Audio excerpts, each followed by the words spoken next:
সাহেরাজকে বেশি ছুটতে হলো না। সে সহজেই আনাইজার নাগাল পেয়ে গেল। তার ডান হাত আঁকড়ে ধরে নিজের কেবিনের দিকে নিয়ে গেল। কি হয়েছে হাসার? আনাইজাকে সোফায় বসিয়ে তার থেকে দূরত্ব রেখে সে নিজে বসে। পানির গ্লাসটা আনাইজার দিকে এগিয়ে দিতে দিতে উপরোক্ত প্রশ্ন করে।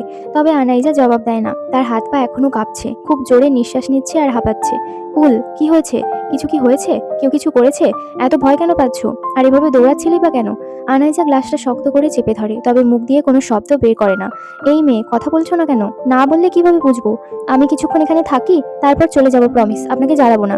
শাহরাজ রাগী কণ্ঠের বিপরীতে সে খুব অনুরোধের সুরে কথাগুলো বলে ওঠে। এরপর আবার চুপ হয়ে নিচে তাকিয়ে থাকে। শাহরাজ বুঝতে পারে আনাইজা কিছু বলবে না, আর এই মুহূর্তে অনেকটা ভয় পেয়ে আছে বলে সেও আর কথা বাড়ায় না।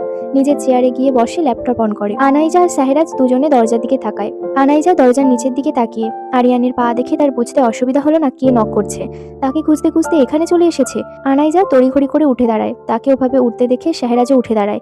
আনাইজার হাত পা কম্পন আগের চেয়েও দ্বিগুণ বৃদ্ধি পায়। হাত থেকে কাঁচের গ্লাসটা নিচে পড়ে যায়, তবে সেদিকে ধ্যান না দিয়ে ছুটে শাহরাজের সামনে গিয়ে দাঁড়ায়। ডক্টর শাহরাজ, ওনাকে প্লিজ ভেতরে আসতে দেবেন না, প্লিজ। তার গলায় স্পষ্ট আতঙ্ক আর ভয়ের ছাপ। শাহরাজ শুধু অবাক হয়ে দেখলো। তখন আবারও নক করলো দরজার ওপাশ থেকে। আনাইজা মাথা দিয়ে অনবরত না না করে যাচ্ছে। শাহরাজ তাকে চোখ দিয়ে আশ্বস্ত করলো দেবে না আসতে। তাকে শান্ত হতে বলে সে নিজেই বাইরে বেরিয়ে গেল। ভেতর থেকে একজন পুরুষ ডাক্তারকে বের হতে দেখে আরিয়ান ফের হতাশ হয়। সে সারা হসপিটাল খুঁজেছে কিন্তু আনাইজাকে খুঁজে পায়নি। এটাই শেষ কেবিন ছিল, কিন্তু এখান থেকেও আশাহত হতে হলো। সে শাহরাজকে সরি বলে হাঁটা শুরু করলো। আনাইজা, আমি জানি তুমি এই হসপিটালেই আছো। আজ না পাই কাল, পরশু, একদিন না একদিন তো পাবোই, কারণ তোমাকে তো এখানে আসতেই হবে। চলে গেছে সেই লোকটা? আনাইজা বলল। আচ্ছা, এখন তো রাউন্ডে যাওয়ার সময় হয়ে গেছে, যাবে না? যাবো, একসাথে যাই, চলুন। আটকে আটকে কথাটুকু বলল সে। চলো। শাহরাজ শুধু নীরবে তার কার্যবৃদ্ধি পর্যবেক্ষণ করছে। আনাইজা আজ তাকে পদে পদে অবাক করে চলেছে। এত ভিন্ন ভিন্ন রূপ আগে কখনোই দেখেনি সে আনাইজার। তারা দুজন একসাথে বেরিয়ে পড়ে রাউন্ডে। রাউন্ড শেষে তন্ময়ের সঙ্গে দেখা হলো। তাদের দুজনকে একসাথে দেখে তন্ময়ের হাস্যোজ্জ্বল মুখ নিমেষেই বিরক্তি ছেয়ে গেল। শাহরাজ আনাইজা উভয় তা বুঝলো। আনাইজা ধীর গতিতে তন্ময়ের কাছে এগিয়ে গেল। শাহরাজ দেখলো শান্ত চাহনিতে আনাইজার যাওয়া। সে নিজেই সরে পড়ল সেখান থেকে।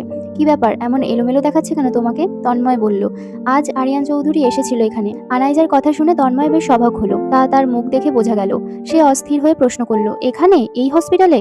কিন্তু ও জানলো কি করে?